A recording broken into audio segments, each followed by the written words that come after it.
안녕하세요. 자, 오늘은 21세기 최고의 금융 상품이다. 이런 극찬까지 받는 ETF에 대해서 한번 제대로 파고들어 볼까 합니다.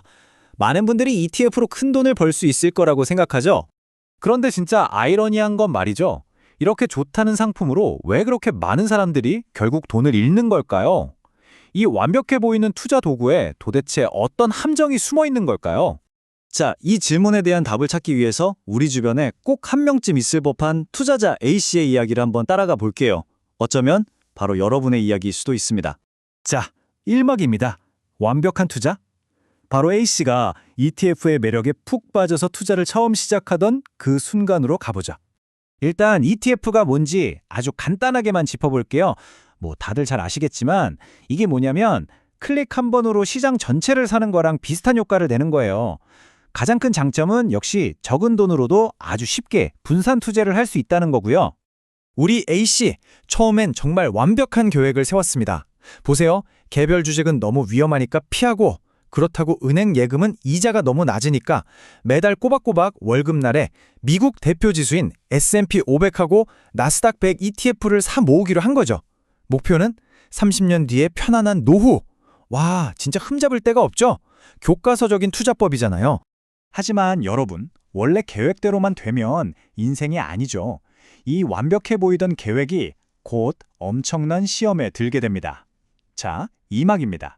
더 많은 것의 유혹. 시간이 좀 흐르니까 A씨 눈에 이런 게 들어오기 시작하는 거예요.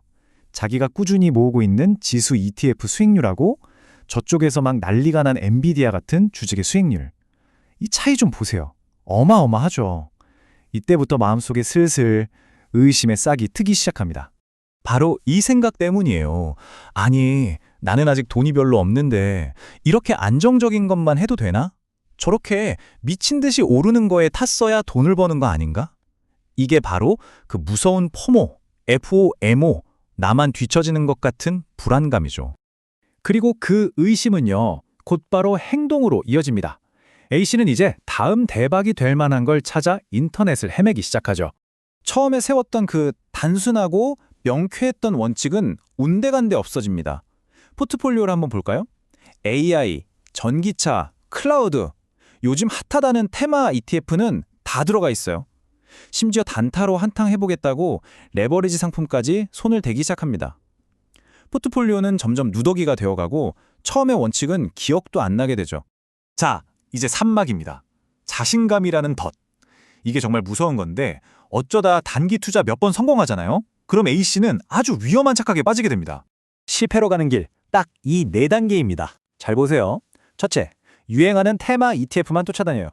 둘째, 그러다 보니 어느새 매달 꾸준히 넣던 적립식 투자는 귀찮아서 그만두게 되죠.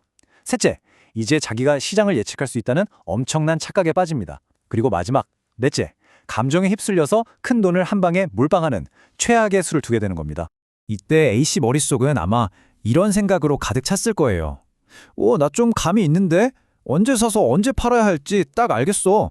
매달 꾸준히 사는 건 바보들이나 하는 짓이지. 나처럼 실력 있는 사람은 타이밍을 잡아야지. 이 근거 없는 자신감, 근자감이라고 하죠. 이게 진짜 무서운 일을 만듭니다. 투자할 돈 없다던 사람이 갑자기 어디선가 돈을 구해와요. 예금을 깨고 심지어는 빚까지 내서.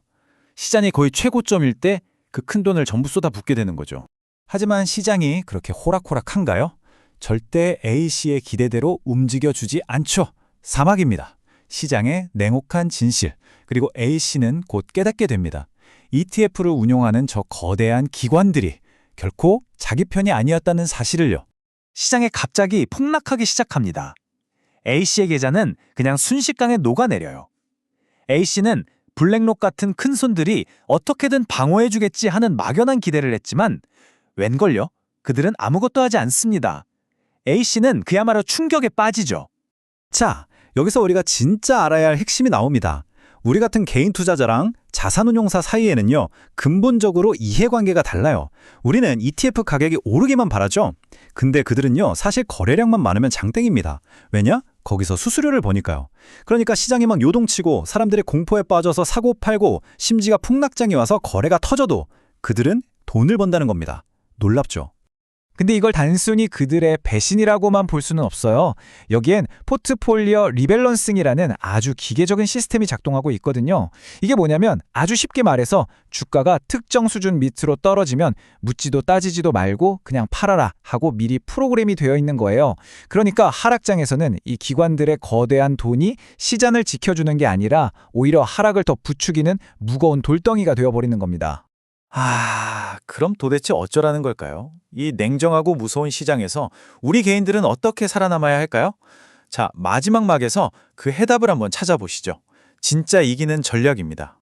결론부터 말씀드리면 핵심은 이거예요. 시장 타이밍을 더 잘 맞추려고 애쓰는 게 아니고요. 그냥 그런 시도 자체를 포기해야 한다는 겁니다.